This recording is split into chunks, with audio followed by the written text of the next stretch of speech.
I thought I knew every inch of my Anthony's soul until I found that hidden photograph that would change everything I believed about our marriage. Good morning, my dears. I'm Mrs. Cecilia. I'm 83 years old, and today I'm going to share with you a story I've kept in my heart for many, many years. Before I begin, I'd like to ask you who are watching now to please leave your like, subscribe to the channel, and tell me in the comments where you're watching from. It makes me so happy to know my story is reaching so many different places. It was 1958. I was only 19 years old, with long black hair down to my waist and dreams as big as the sky over Riverdale, the small town where I was born and raised. In those days, we didn't have many options besides marrying young.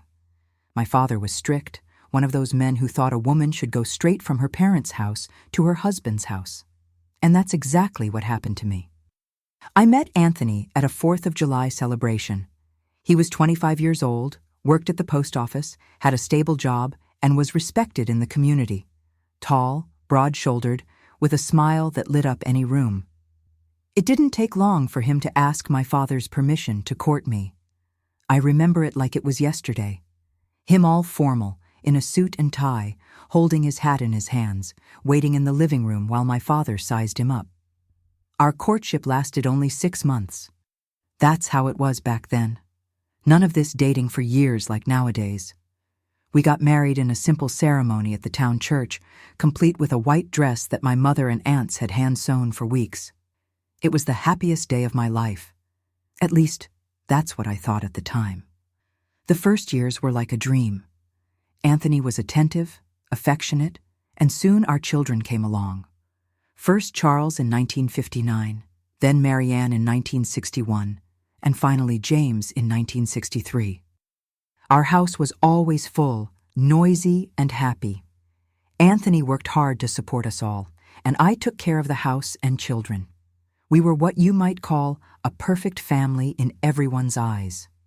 But in 1965, after 7 years of marriage, things began to change. Anthony started working overtime, coming home later and later. Sometimes I would wake up in the middle of the night and find him in the living room, sitting in his armchair, staring into space with a glass of whiskey in his hand. When I asked what was happening, he always said the same thing. "Nothing, Cecilia, just tired from work." I believed him. Why wouldn't I? He'd never given me reason to doubt, until that Wednesday afternoon in April 1965. I even remember what the weather was like, a sunny day with a cool breeze coming through the windows while I was washing his clothes. As usual, I emptied his pockets before putting the items in to wash. That's when I found it, carefully folded in the inside pocket of his jacket. A small photograph, one of those black and white ones, slightly yellowed around the edges. It was the face of a young woman, pretty, with light hair and a shy smile. On the back of the photo, just the initials HS, handwritten. My heart raced in my chest. My hands began to tremble. I felt a chill in my stomach that I'd never felt before. Who was this woman? Why was my husband carrying her picture hidden in his jacket? Was she the reason for the overtime hours, the sleepless nights, the distant look he'd been showing in recent months? That night, I couldn't sleep. Lying beside Anthony, I watched his serene face as he slept and wondered how many secrets he was keeping from me. The next day, I put the photo back, exactly where I'd found it. I decided to observe, to wait, to try to understand what was happening before confronting him. The following weeks were absolute torment. I lived divided between the woman who washed, ironed, cooked, and cared for the children with a smile on her face, and the woman who inside was being torn apart by jealousy and insecurity. I began to notice small details that had gone unnoticed before. Mysterious phone calls that he answered and quickly hung up when I entered the room. Letters that arrived without a return address that he kept under lock and key. And the perfume. A different perfume that I sometimes smelled on his clothes. At that time, we didn't have all the freedom that women have today. A wife questioning her husband was almost disrespectful. And divorce? Unthinkable. It was a scandal that would mark not only the woman, but also the children for the rest of their lives. Besides, I didn't work outside the home. How would I support 3 young children alone? Society didn't forgive a separated woman, and my own parents probably wouldn't take me back. So I suffered in silence, swallowing my tears when I went to bed alone because Anthony had yet another important meeting at work. I watched my children asking for their father and made up excuses to justify his absence. Daddy's working very hard to give us a good life, I would say, while inside my heart was breaking into 1,000 pieces. Then the trips began. First once a month, then every 2 weeks. Anthony said they were to resolve work matters in other cities. Each time he announced a new trip, I noticed how his eyes would light up differently, as if he were eager to leave. During one of these trips, in June 1966, while he was away, I made a decision that would change our lives forever. The children were at school, and I had the house to myself. With a racing heart and trembling hands, I entered the small office Anthony kept at home, a room where we rarely went. It was his sacred space, where he kept his documents and worked when he brought work home. I began opening drawers, rummaging through papers, looking for any clue that could give me answers. That's when I found it, hidden under a stack of old documents, a shoebox. Inside were letters, several letters addressed to someone named Helen Stevens. The letters weren't opened. They were letters Anthony had written but, for some reason, hadn't sent. With trembling hands, I opened one and began to read. Dear Helen, I continue my tireless search for you. So many years have passed, but I won't give up until I find you. The little information I have indicates you might be in Boston. Next week I'll travel there again.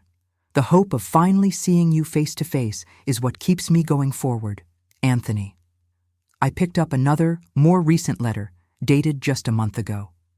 Helen, I finally have concrete news. The lady I spoke with said she knew you and confirmed you were living at the address I discovered.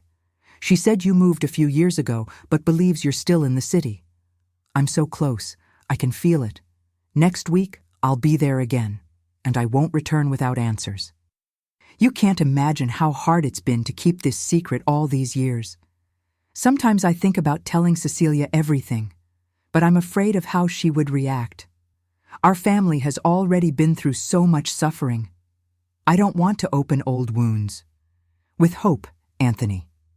I read and reread those letters several times, trying to understand what was happening. Who was this Helen that my husband was so desperately searching for? What did she mean to him?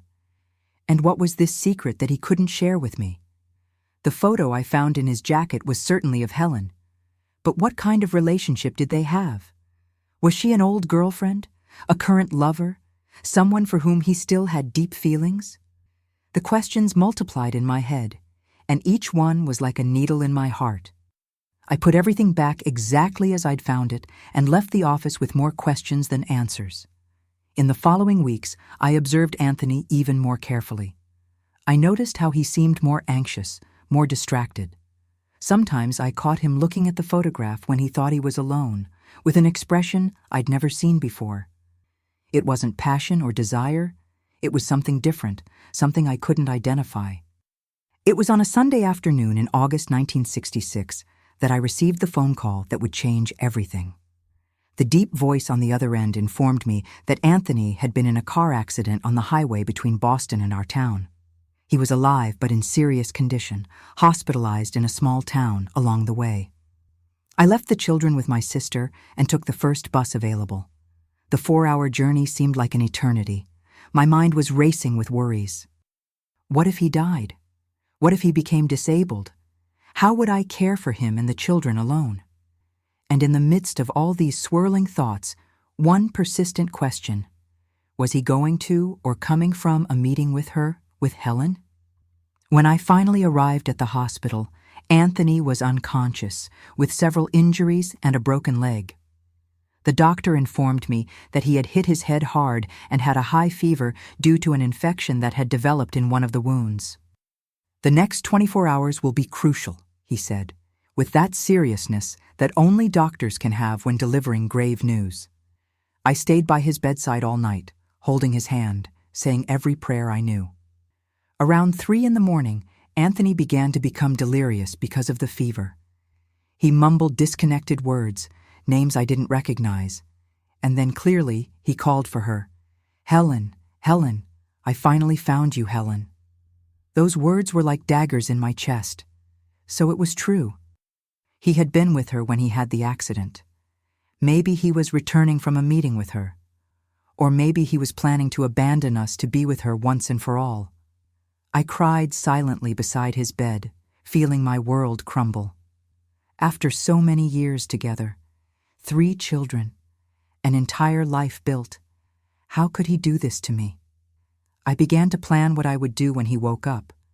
Confront him, pretend I didn't know anything, pack my bags and leave with the children. The next morning, the fever decreased, and Anthony finally opened his eyes. Seeing me, a weak smile formed on his injured lips. "Cecilia," he whispered, "you came." I swallowed my tears and replied, "Of course I came. I'm your wife." We were silent for a few moments. Then I gathered courage and asked, "Who is Helen, Anthony?" He closed his eyes, and for a moment I thought he had gone back to sleep. But then I saw a tear run down the corner of his eye. "How do you know about Helen?" he asked, his voice breaking. "You called for her during the night while you were delirious with fever," I replied, feeling my heart tighten. "And I found her photo in your jacket and the letters. Anthony, I found the letters you wrote to her." There it was, the confrontation I had feared so much. Now there was no going back. My dears, when I told Anthony that I had discovered the letters and the photograph, I thought the world was going to collapse right there in that hospital room. I took a deep breath, expecting him to confess to an affair, to tell me he loved another woman. I prepared my heart to hear the worst words a wife can hear, but what happened next caught me completely off guard. Anthony closed his eyes for a moment, and when he opened them again, there was a mixture of relief and fear in his gaze. He stretched out his trembling hand, took mine, and squeezed with what little strength he had. "Cecilia," he began with a low, tired voice, "it's not what you're thinking. Helen is not my lover." I remember sitting in silence, not knowing whether to believe him. After all, what other explanation could there be for the secret trips, the hidden letters, the photograph kept so carefully? "Helen is my sister," he finally said. I felt as if the air had been knocked out of my lungs. Sister? In almost 8 years of marriage, Anthony had never mentioned having a sister. He always told me he was an only child, that his parents had died when he was young, and that he had no family besides a distant uncle in New York. "What do you mean, your sister? Why did you never tell me about her? Why all this secrecy?" Anthony asked for a glass of water, and as I helped him drink, I noticed his hands were trembling even more. Then, with a choked voice, he began to tell me a story I never imagined hearing. When I was 6 years old and Helen only 4, our parents separated. It was a terrible separation, full of fights and resentment. My father took me, and my mother took Helen. They made a cruel agreement. Each would go their own way with one of the children and never have contact again. It was as if they wanted to completely erase the past. As he spoke, I saw the pain etched on his face, an old, deep pain that he had carried for decades. I grew up asking about my sister, but my father refused to talk about her. He said it was better this way, that we should move forward. When I turned 15, my father suffered a stroke, and before he died, he finally told me that my mother and Helen had moved to Massachusetts. That was all I could get out of him. At that moment, I began to understand the weight of the secret Anthony carried. I imagined the little boy who was separated from his little sister, without being able to say goodbye, growing up with that absence, with that open wound. After my father died, I went to live with my uncle in New York. I started working early and saved every penny I could to one day look for Helen and my mother, but I had no concrete leads. I only knew they had gone to Massachusetts. When we got married, he continued, I had already accepted that I might never find them. I had learned to live with that pain. And then, About 2 years ago, I received a letter from an old neighbor from when my parents were married. She had tracked me down through the post office address and said she had found my mother by chance in Boston. My mother had passed away a few months earlier, but Helen was alive and living in the same city. Tears were streaming down Anthony's face as he spoke. Tears of a boy who grew up without his sister, without his mother, carrying an absence that no one could fill. "Why didn't you tell me, Anthony? Why did you hide this from me all this time?" I asked, trying to understand. He took a deep breath before answering. "At first, I was afraid of awakening all that pain that I had managed to bury. Later, when I received the letter and began looking for Helen, I was afraid of creating expectations and not finding her. What if she didn't want to see me? What if she didn't even remember me? We were so young when they separated us. I thought about how difficult it must have been for him to keep all of that to himself. The trips to Boston, the searches without results, the hope that was renewed with each small clue and faded when he came to another dead end. The photo you found," he continued, "was sent by the neighbor. It's an old photo from when Helen was about 20 years old. It was the first time I saw my sister's face after so many years.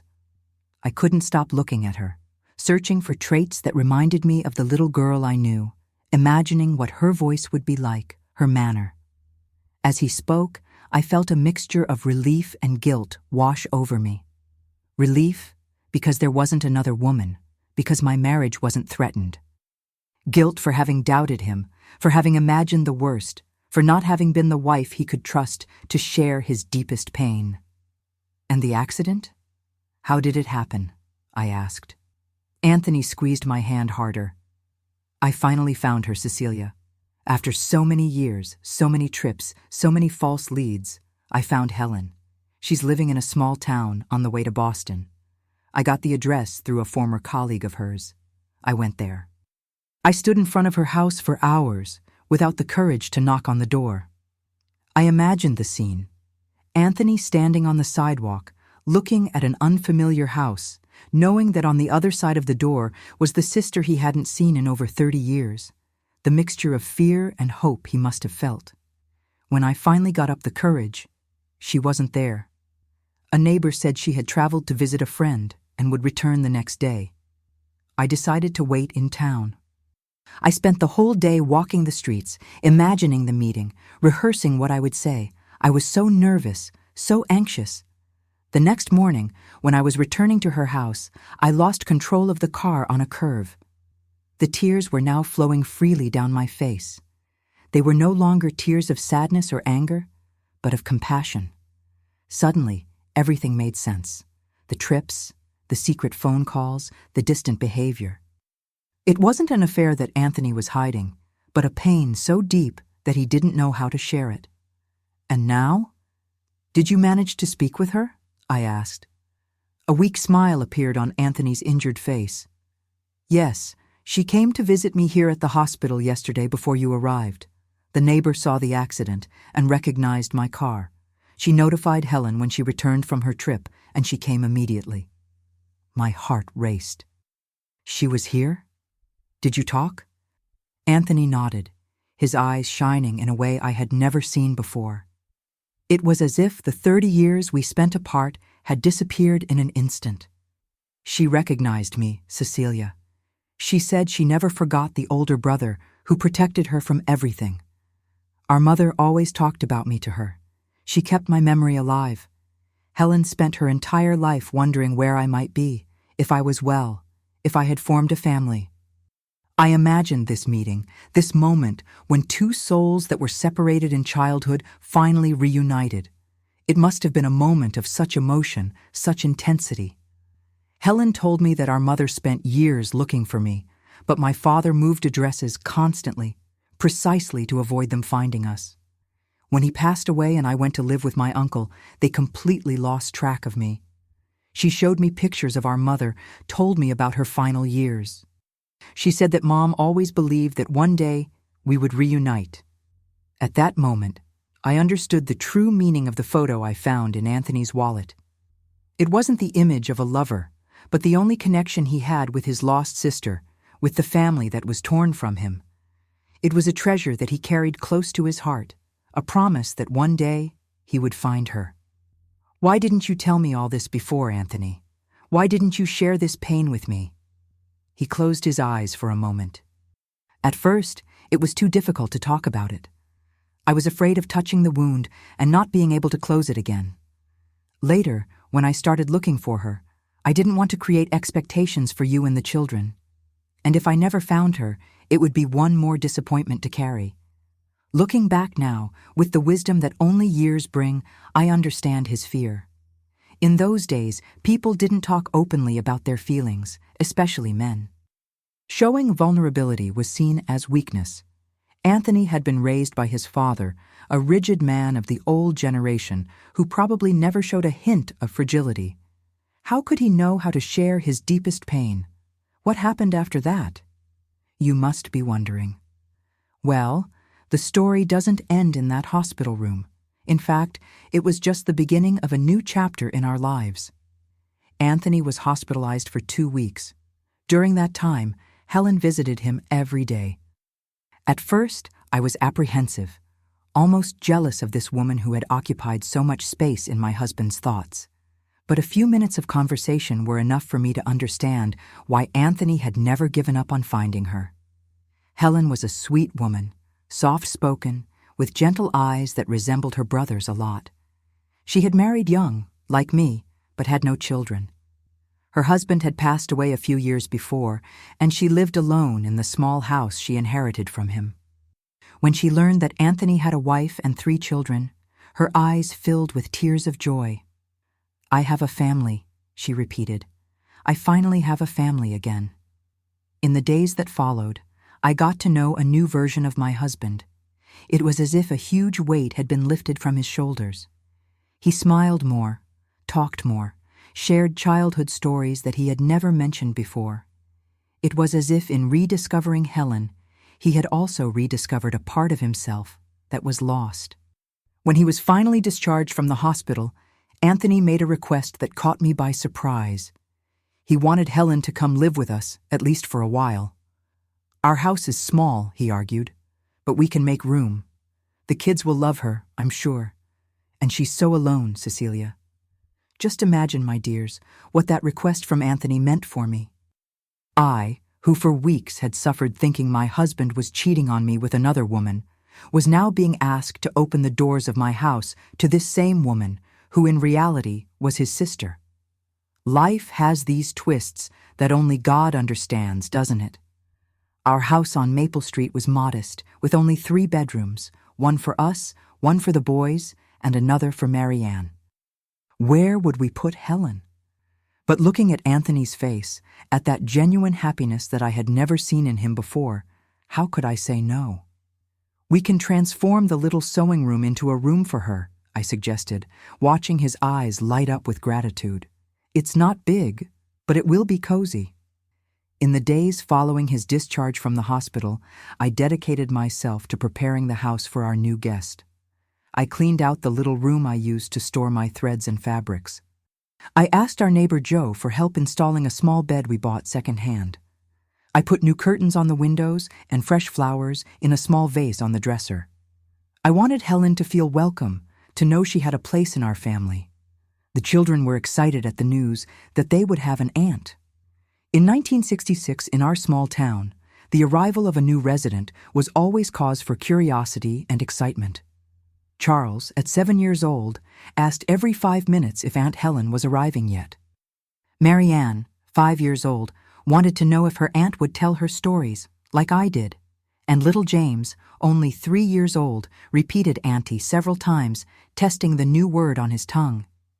The day Helen arrived at our house was etched in my memory as if it were yesterday. It was a sunny Saturday in September. Anthony, still recovering from the accident, was sitting on the porch, waiting anxiously. The children ran around the yard, unable to contain their excitement. And I, my heart pounding, was giving the final touches to the special lunch I had prepared. Fried chicken with mashed potatoes and gravy, Anthony's favorite dish from when he was a boy. When the taxi stopped in front of our house, I saw Anthony stand up with effort, leaning on the cane he would use for the next few months. Helen got out of the car with a small suitcase in hand, dressed in a simple sky blue dress and a scarf on her head. She looked at the house, at the children who were now frozen with shyness, and finally at her brother. A smile that seemed to light up the entire block appeared on her face. "So this is your family, my brother," she said with tears in her eyes. Anthony just nodded, unable to speak with emotion. It was Charles who broke the silence, running up to her and proudly announcing, "I'm Charles. I'm 7 years old, and I already know how to read." That made us all burst into laughter, breaking the initial tension. Helen bent down to be at his height, the same gesture that Anthony always made with the children. It was impressive how some habits and mannerisms were identical between them, even after so many years apart. "I'm very happy to meet you, Charles. Your mother told me you're a very smart boy." Marianne and James approached too, drawn by their aunt's sweet voice. Soon Helen was sitting on the porch step with James on her lap and the other 2 children at her side, telling them what Boston was like, the big city where she had lived for many years. It was a magical afternoon. We all had lunch together, with Helen praising my cooking with every bite. Afterwards, she took gifts she had brought for the children out of her suitcase. A car for Charles, a doll for Marianne, and a teddy bear for James. They were simple toys, but the children were delighted. At night, when we finally managed to put the children to bed, after much insistence from Helen to tell just one more story, the 3 of us sat in the living room. Anthony, visibly tired but happy, was leaning back in his armchair. I served coffee for us, that very American ritual that always accompanies good conversations. "Thank you for receiving me in your home, Cecilia," Helen said, holding my hand. "I know it can't have been easy for you, especially after everything that happened." I looked at Anthony, who was watching us with a mixture of exhaustion and contentment. I realized at that moment that something had changed within me too. The initial resentment, the irrational jealousy I felt when I discovered the photo, it had all transformed into something different. It was as if I too had gained a sister. "This is your home now, Helen," I replied sincerely, "for as long as you want to stay." What was meant to be a temporary stay of a few weeks turned into months. Helen fit into our routine as if she had always been part of it. In the morning, while I prepared breakfast and got the children ready for school, she took care of the garden we started together in the yard. In the afternoon, she helped me with the household chores and stayed with James while I went to pick up the older children from school. At night, she enchanted us all with stories of life in Boston and with the few memories she had of childhood with Anthony. One night, when the children were already asleep, I found Helen on the porch, looking at the stars with a distant gaze. I sat down next to her on the wooden bench that Anthony had made years ago. "A penny for your thoughts," I said, using the expression my mother always used. Helen smiled. "I was thinking about how life takes unexpected turns, Cecilia. For so many years I lived alone, believing I would never see my brother again. And now I'm here, part of such a loving family." We sat in silence for a few moments, just enjoying the night breeze and the starry sky of our small town. "You know," she continued, "our mother never lost hope of finding Anthony. Even in her last days, when she was already very ill, she said she felt that one day we would reunite." I felt a lump in my throat thinking about that mother who died without seeing her son again. "She would have been very happy to see you 2 together again." Helen nodded, her eyes tearing up. "Mom always said Anthony had our grandfather's eyes and her father's smile. I can see that now when I look at him. It's as if a part of her were alive in him."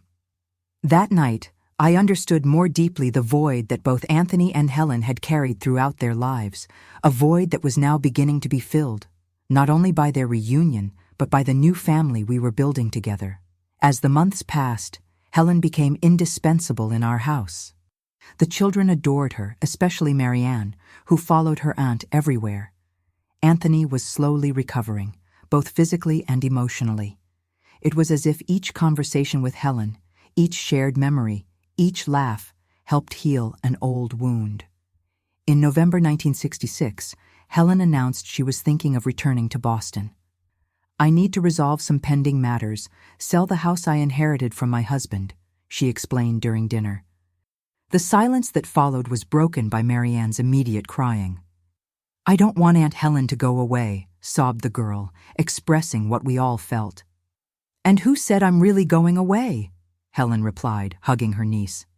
"I just need to resolve some things over there. Then, if your mom and dad allow, I'd very much like to come back and stay with you." I exchanged a glance with Anthony, who nodded almost imperceptibly. "This will always be your home, Helen," I said, feeling genuine emotion in my voice. "There will always be a place for you here." Helen stayed in Boston for almost a month.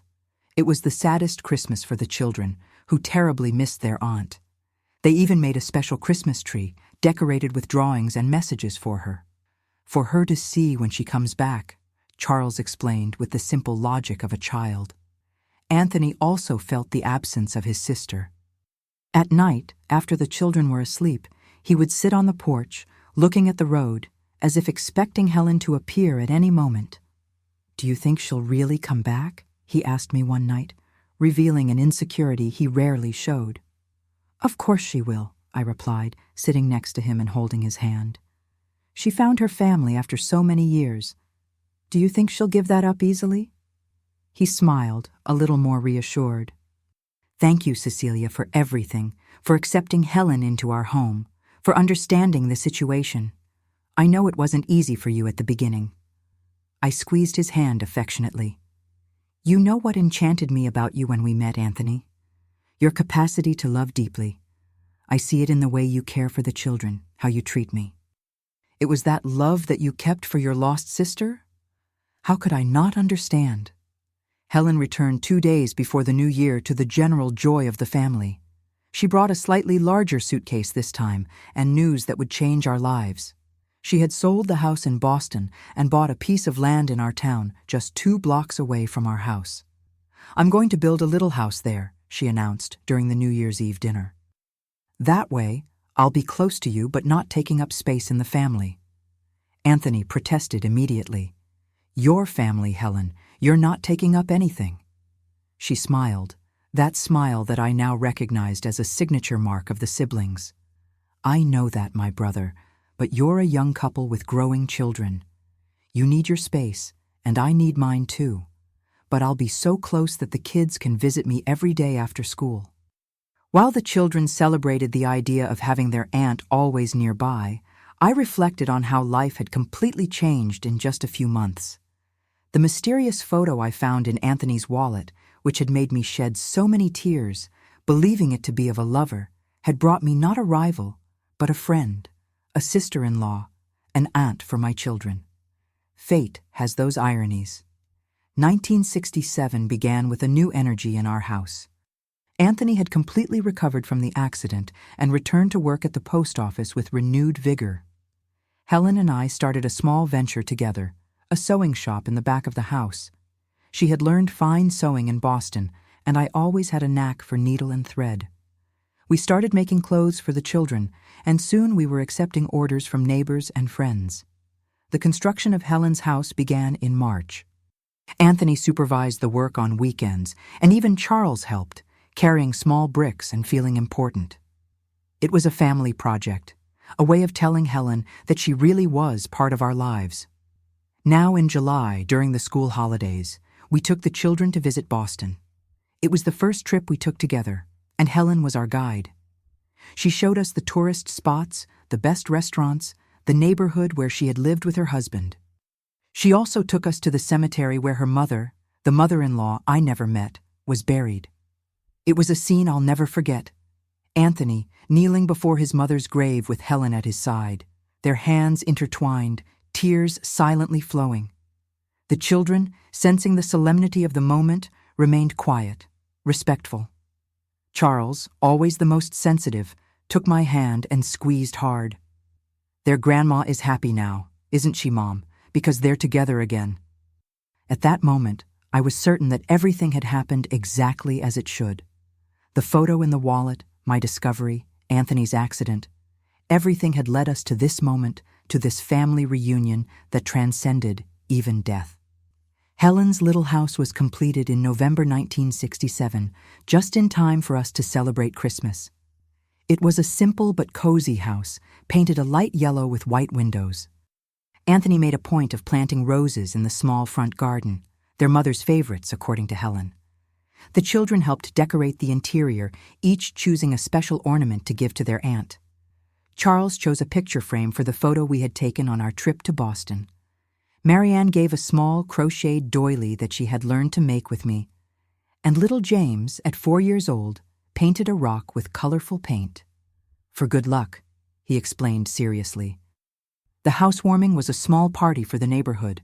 The women brought cakes and pies.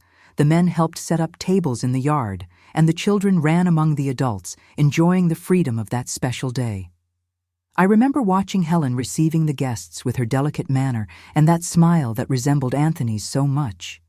She was no longer a stranger in our community. She had become part of us, a beloved neighbor, the loving aunt, the sister-in-law I never imagined having. The following years were what I now call our golden years. The sewing shop I started with Helen prospered beyond our expectations. We started sewing in a small room at the back of my house, but by 1969, we could afford to rent our own space on the main street of town. We hired 2 helpers, Mrs. Zoe, a widow who had blessed hands for embroidery, and Lucy, a young woman who was enthusiastically learning the trade. Our specialty was wedding dresses and clothes for special occasions, but we also made school uniforms and general repairs. Anthony was promoted to post office manager in 1968, which brought more financial comfort to our family. We could finally change the living room furniture, buy a new refrigerator, one of those modern ones with a separate freezer, and even acquire our first car, a navy blue Volkswagen Beetle that became a sensation among the children. Sunday mornings became a sacred ritual for our extended family. After church, everyone gathered at my house for a special lunch. Helen always brought dessert. She was famous for her apple pies and seasonal fruit cobblers. Afterward, while she and I tidied up the kitchen, Anthony would take the children and some neighbors to play baseball at the field near the school. Later, when everyone came back sweaty and hungry, we served coffee with cake on the porch and talked until sunset. They were years of prosperity, not just financial, but emotional. Seeing Anthony and Helen rebuilding the bond that was stolen from them in childhood was like witnessing a daily miracle. They had developed their own language made of inside jokes, references to newly discovered memories, and a silent understanding that only siblings possess. The children grew strong and healthy, surrounded by family love. Charles, always studious, dreamed of being an engineer.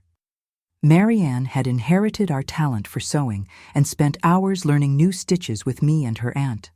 James, the youngest, was the artist of the family. He was constantly drawing and had a limitless imagination.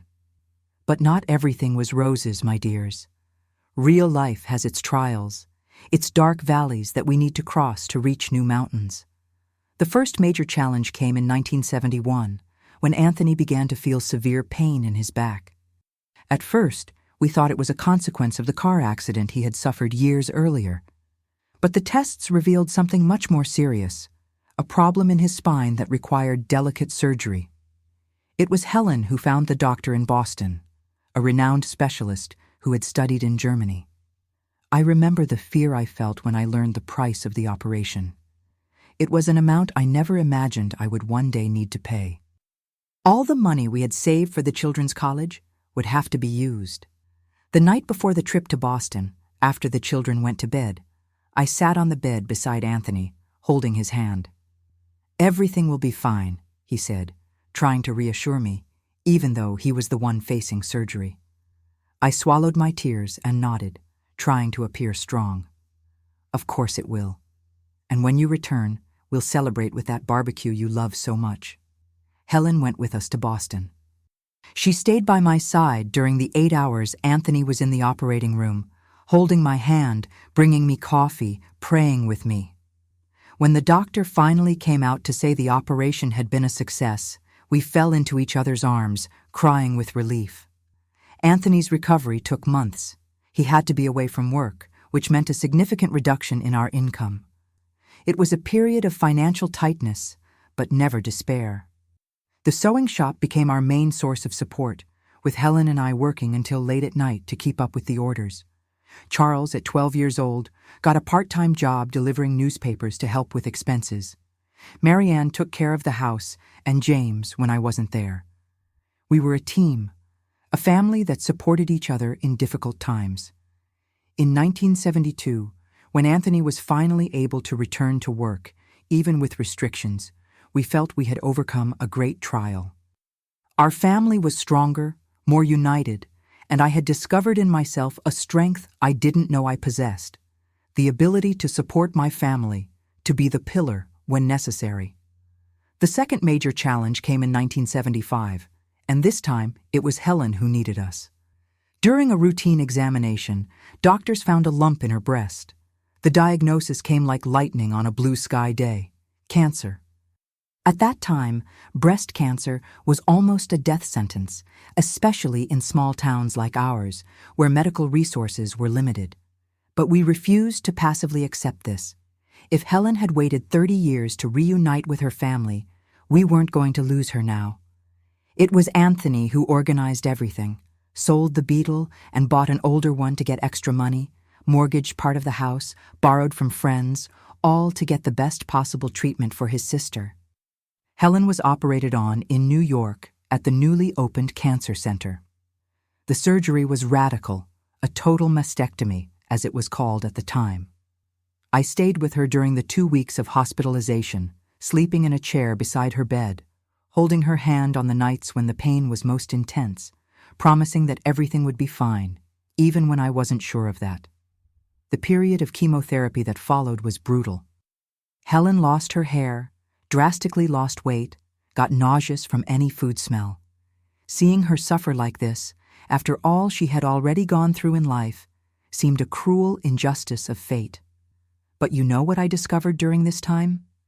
That Helen's strength wasn't in her body, but in her soul. Even on the worst days, she found reasons to smile. When the children visited her, she made a point of sitting up in bed, putting a colorful scarf on her head, and telling funny stories, as she always did.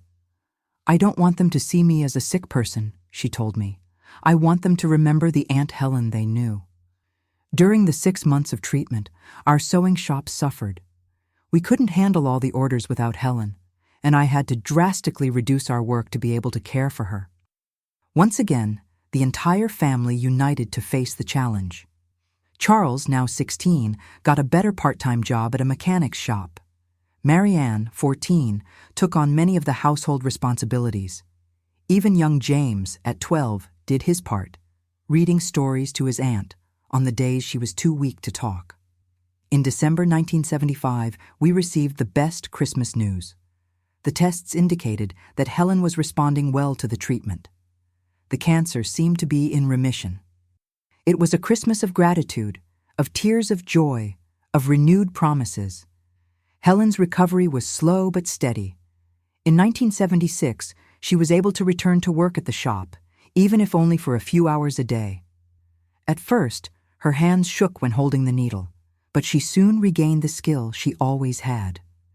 Customers who knew about her illness came especially to be served by her, bringing small gifts, a homemade cake, flowers from the garden, a prayer written on a piece of paper.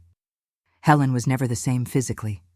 The treatment had taken its toll, but spiritually, she flourished in a way that inspired me daily. Her ability to find joy in small things, her gratitude for life, her unconditional love for the family she had rediscovered so late, all of this made her a luminous presence in our lives. In 1977, when she completed 2 years of cancer remission, Helen presented us with an idea. She wanted to organize a support group for women with breast cancer in our region. At the time, it was a taboo subject, something women suffered in silence, hidden by shame and fear. Helen wanted to change that. She started with small meetings in her living room. 3, 4 women at first, all looking down, hesitant to share their experiences. But Helen had a gift for making people open up. She shared her own journey without filters, the discovery of the lump, the paralyzing fear of the diagnosis, the surgery, the chemotherapy, the the days when she wanted to give up. "But look at me now," she would say with that smile that lit up the room. "I'm here. I survived. And you will survive too." The group grew. Soon women from neighboring towns began to appear. The pastor gave us a room in the church for the larger meetings. Helen started sewing small heart-shaped pillows to distribute to women who had undergone mastectomy. They helped relieve the pain and served as a reminder that they were not alone. Anthony watched his sister's work with immense pride. "You see how it works, Cecilia?" he said to me one night as we watched Helen guiding a newly diagnosed young woman. "All the pain we go through in life can be transformed into help for someone else." Those words stayed with me. All the pain we go through can be transformed into help for someone else. Wasn't that exactly what we were living? The suffering of Anthony and Helen's separation in childhood, the anguish I felt when I found that photograph and imagined an affair, the accident, the illness, everything had shaped us, strengthened us, prepared us to help others on their path. At the end of 1978, we organized the first pink walk in our town. 50 women, most of them breast cancer survivors or supporters, walking through the main streets with pink banners and balloons. It was a revolutionary event for our small, conservative community. Some people closed their curtains when we passed, others looked on with disapproval, but many applauded, joined us, offered water and hugs. Helen walked at the front with a pink scarf on her head. Even though her hair had grown back, she wore the scarf as a symbol of solidarity with women who were still in treatment. At her side, Anthony proudly held one end of the main banner. And I walked right behind, thinking about how life takes unexpected turns, how that photograph found years ago had triggered a series of events that now resulted in this moment of unity and hope. The 1980s arrived, bringing winds of change for our family. My children, those little ones who once ran to meet Aunt Helen when she arrived from Boston, were now young adults charting their own paths. Charles, my firstborn, graduated as a civil engineer in 1981, fulfilling the dream he had nurtured since he was a boy. I still get emotional remembering the graduation. Anthony, Helen, and I seated side by side in the audience, the three of us with tears in our eyes when he went up on stage to receive his diploma. That night, during the family celebration, Charles made a toast I'll never forget. To my parents, who taught me the value of honest work, and to my Aunt Helen, who showed me it's never too late to find those we love. Marianne followed in mine and Helen's footsteps, but elevated our craft to another level. After working years in the shop with us, she got a scholarship to study fashion design in New York. In 1983, at 22 years old, she opened her own boutique in the Big Apple. Cecilia Helen Atelier was the name in gold on the elegant facade, a tribute to the two of us who had taught her the first stitches. The pride I felt seeing our names immortalized in my daughter's dream is indescribable. James, my free-spirited little one, chose a path that initially frightened us. In 1984, at 21 years old, he announced he would travel across Latin America with just a backpack and his camera. Anthony was apprehensive. I cried in hiding for nights, but it was Helen who made us see the situation with different eyes. "Let the boy fly," she said in that serene way she had of facing life. "He has the whole world to discover and stories to tell, and he'll always have a home to return to." Helen was right, as always. For 3 years, James traveled through countries whose names I barely knew. He sent letters and incredible photographs that decorated our living room wall, the snow-capped mountains of Peru, beaches in Chile, forests in Colombia. In 1987, he returned to the United States with a published book of photographs and enough stories to entertain us for months. While our children built their lives, Anthony and I adapted to the new phase of the empty nest. We retired in the early 1980s, he from the post office after 30 years of dedicated service, I from the shop which I passed into the competent hands of our employees, maintaining only a consulting role. Our routine transformed. Mornings were for tending to the garden we expanded in the yard, Afternoons for visiting friends, doing volunteer work at the church, or simply sitting on the porch hand in hand, watching life pass by on our quiet street. The evenings were often spent at Helen's house, playing cards, watching TV shows, or just talking about the old days and new happenings.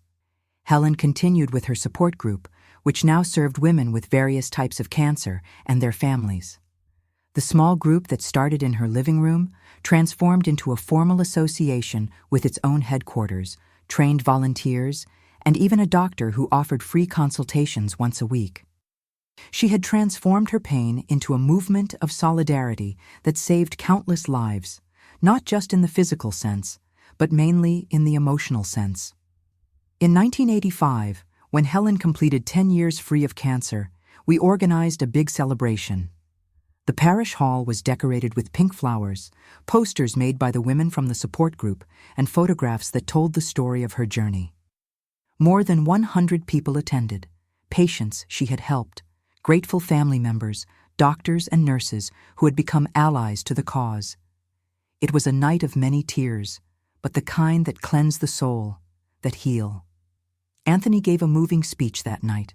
He talked about the 30 years he spent searching for his lost sister, about how he almost lost her again to the disease, and about the infinite gratitude he felt for having her in his life. "Helen is not just a survivor," he said with a choked voice. "She's a light that illuminates the path for others to find hope in the darkness."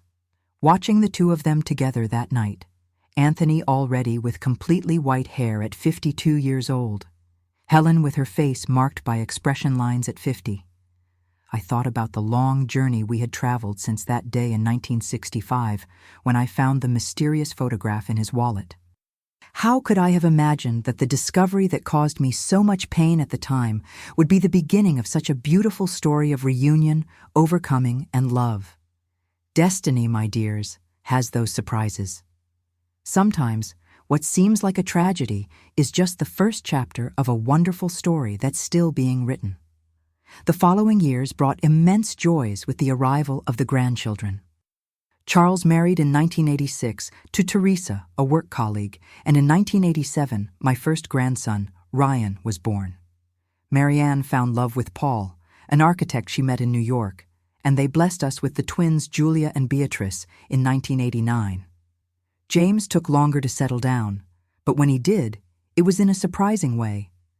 He returned from one of his photographic trips with Carmen, a Mexican historian. And in 1991, Michael was born, a boy with his father's eyes and his mother's captivating smile. Seeing our grandchildren growing, filling the house again with laughter, and running during vacations and end-of-year celebrations was a blessing that Anthony, Helen, and I celebrated daily. Helen, who never had biological children, became the most dedicated honorary grandmother those children could have. She told fantastic stories, taught old games, made cakes and sweets that left everyone licking their fingers. The little ones adored her and didn't understand why she lived in a separate house from ours. "Great-Aunt Helen should live with Grandpa and Grandma," Ryan would say with the simple logic of a child. It was around 1992, when Anthony turned 59, that we noticed the first signs: small forgetfulness, confusion with dates, difficulty finding the right words during a conversation. At first, we attributed it to the natural fatigue of age, but when he got lost returning from the bakery, a path he had taken daily for decades, we realized something more serious was happening. The diagnosis came as a blow: Alzheimer's in the early stage. The doctor, a young neurologist from Boston, explained that the disease would progress slowly, stealing Anthony's memories and abilities until he became completely dependent. "How much time do we have?" I asked, holding Anthony's hand tightly, as if I could prevent him from slipping away from me. "Each case is unique," the doctor replied gently. "It could be 5 years, it could be 15. The important thing is to enjoy the time of lucidity that remains and prepare for what's to come." We left the office in silence, each absorbing the weight of that news in our own way. Anthony, always the pillar of strength in our family, suddenly seemed fragile, lost.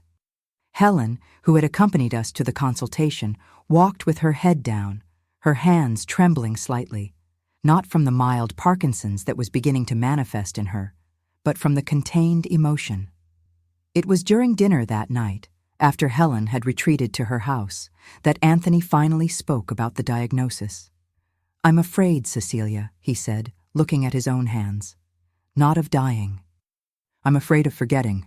Forgetting you, our children, our grandchildren, forgetting Helen after spending so many years looking for her." I held his hands between mine, feeling the weight of each word. "Then, let's ensure you remember for as long as possible, and when you can no longer remember, I'll remember for both of us. I'll keep every memory, every moment, like a treasure." In the years that followed, that's exactly what we did. We created a memory album for Anthony, a large book with photographs from all phases of our life, with detailed captions explaining each event, each person. We recorded cassette tapes with stories from our youth, of how we met, the birth of the children, the reunion with Helen. Our children, understanding the gravity of the situation, visited more frequently, bringing the grandchildren, filling the house with life and memories. Helen moved into a small annex we built at the back of our house. "To make it easier," she said. But we knew it was to be more present, to help care for Anthony, to not miss any precious moment with the brother she had rediscovered so late in life. The progression of the disease was as the doctor predicted, slow but relentless.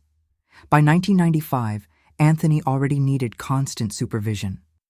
He confused the names of the grandchildren, forgot how to tie his tie, sometimes got lost in simple conversations, but he still had moments of crystal clarity when he was the same Anthony as always, affectionate, good-humored, full of stories to tell. One of these moments occurred at Christmas 1996. The whole family was gathered at our house, children, daughters-in-law, son-in-law, grandchildren.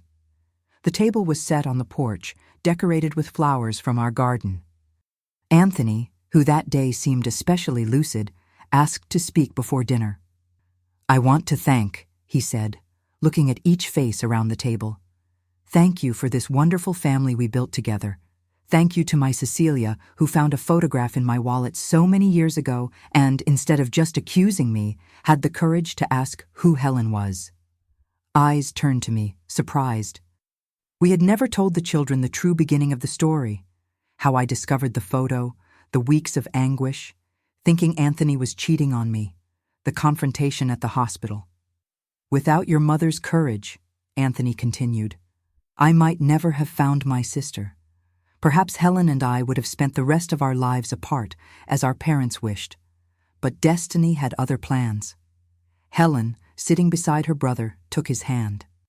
Tears were silently streaming down her face, but she was smiling, that smile she shared with Anthony that had illuminated our lives for so many years. "So, I propose a toast," Anthony concluded, raising his glass with the hand that wasn't holding Helen's. "To the family we choose, to the courage to ask difficult questions, to love that survives any distance and any time." It was the last Christmas that Anthony was truly present with us. In 1997, the disease accelerated its course. He began having difficulties recognizing people, dressing himself, performing basic day-to-day tasks. Helen and I took turns caring for him. She, even with her more fragile health due to age and the sequelae of cancer treatment, insisted on doing her part. "He's my brother," she would say when I suggested she rest. "I spent 30 years without being able to care for him. I'm not going to waste a single day now." In September 1998, Anthony had a serious fall at home. The diagnosis, a hip fracture that required immediate surgery. At 65 years old, and with health already compromised by the progression of Alzheimer's, the risks were high, but we had no choice. The surgery was successful, but Anthony never fully recovered. He remained bedridden, dependent on constant care. Helen and I, with the help of a nurse who came for a few hours each day, dedicated ourselves entirely to him. We bathed him, dressed wounds, fed him, turned him in bed to prevent bed sores. We talked even without knowing if he understood what we were saying. In the most difficult moments, when fatigue overwhelmed me, or when the sadness of seeing my life companion in that condition seemed unbearable, Helen was my fortress. "Remember who he was," she would say. "Not what the disease has made of him, but the man we loved, the brother who never gave up finding me, the father your children admire, the grandfather your grandchildren adore." That's Anthony's true essence, and no disease can take that away from him. On an afternoon in April 1999, while we were taking care of Anthony, I noticed that Helen seemed more tired than usual. Her face was pale, and her hands were trembling more than normal. "Are you all right?" I asked, concerned. "I just need to rest a bit," she replied with a weak smile. "Age is taking its toll." I insisted she go lie down, ensuring that I would care for Anthony alone for the rest of the day. She agreed, which was already a sign that she really wasn't feeling well. Helen rarely accepted moving away from Anthony. That night, when I went to call her for dinner, I found her sleeping so deeply that I didn't have the heart to wake her. I left a note saying I had saved food in the refrigerator in case she woke up hungry. The next morning, when I entered Helen's room to see how she was, I found her lying exactly in the same position as the night before. Her face was serene, at peace, but her body was cold. Helen had passed during sleep, silently, as she lived much of her life. The doctor said it was a massive heart attack, that she probably didn't feel pain. A peaceful death after a life that, despite the challenges, was rich in love and purpose. But for me, for our family, it was a devastating loss. How could I tell Anthony that his sister, whom he had searched for 30 years and lived with for another 33, was no longer among us? In his increasingly rare moments of lucidity, he still asked for her. "Where's Helen? Will she come today?" I decided not to tell him. Perhaps it was wrong. Perhaps it was cowardice, but I couldn't imagine inflicting that pain on him, even without knowing how much he would really understand. When he asked about Helen, I would say she would soon visit him, that she was busy with the support group or resting at home. Sometimes he accepted the explanation and soon forgot. Other times he became agitated, as if in some corner of his mind he knew something important had changed. Anthony passed away 6 months after Helen, in October 1999. It was a peaceful Sunday morning. I was sitting beside his bed, as I did every morning, reading to him excerpts from books he used to enjoy, even without knowing if he still understood. Suddenly, he opened his eyes, those brown eyes that once shone with joy, love, hope. For a brief moment, he seemed to really see me, recognize who I was. "Cecilia," he said with a clarity he hadn't shown in months. "Helen is calling me. It's time to go." Those were his last words. Minutes later, he closed his eyes, and his breathing became slower and slower until it completely ceased.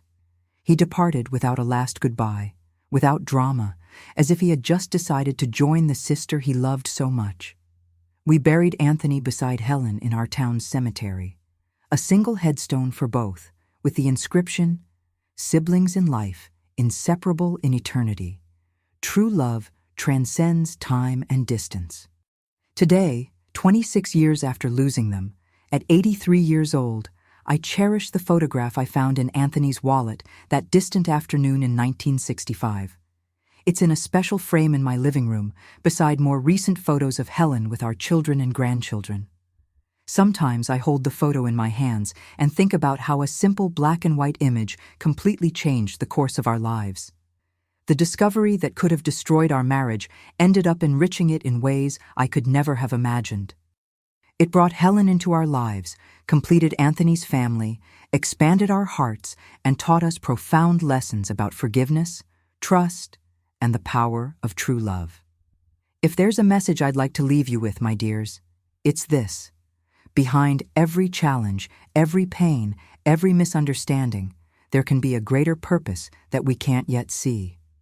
Life rarely follows the path we plan, but it often leads us exactly where we need to be.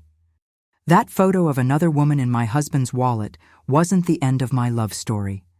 It was just the beginning of an even bigger, more beautiful, and more meaningful story than I could ever have imagined. Before I say goodbye, I'd like to thank all of you who watched until the end. It's been an honor to share my story with you. If this story touched your heart, please leave your like, subscribe to the channel for more stories like this, and comment where you're watching from. Each comment gives me immense joy and makes me feel that my story is touching hearts across America. Until next time, my dears. And remember, true love always finds its way.